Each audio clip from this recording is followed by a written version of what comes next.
Ngayong tag-init, uso na naman ang preskong mga hairstyle. Pero ang buhok na pinagupit pwede rin daw ipantulong sa mga nangangailangan. Live mula sa Quezon City si Bam Alegre, may paandar. Bam!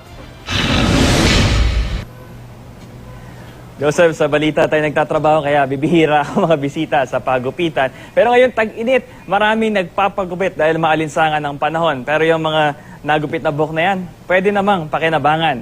Narito ang paandar. Ang matinding init ng panahon, minsay parusa rin sa anit, lalo kung mahaba ang buhok. Kaya si Aling Sinaida nagpagupit ngayon ng barber's cut. Nakasanayan ko na kasi ang barbers mula noon.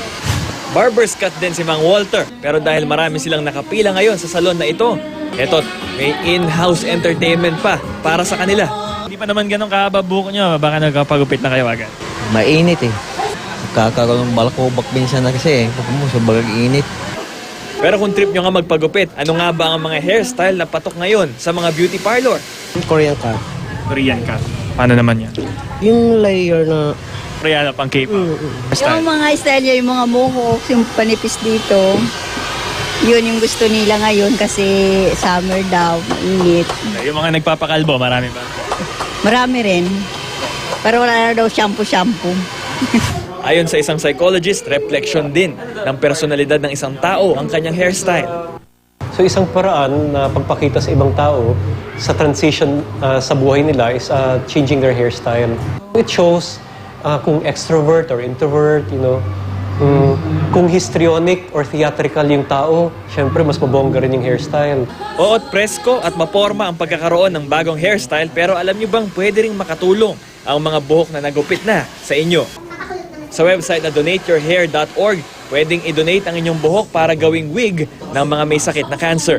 Dapat lang mahigit sa 12 inches ang haba ng buhok at hindi masyadong kulot o kaya ay puro uban. Basta kaya po namin kantahin yan lahat.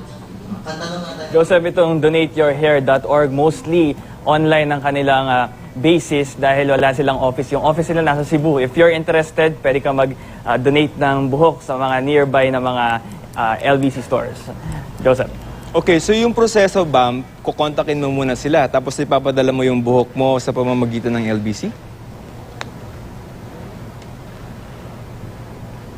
Ito yung kanilang affiliate at ipunin lang, ulitin lang natin yung minimum requirements. No?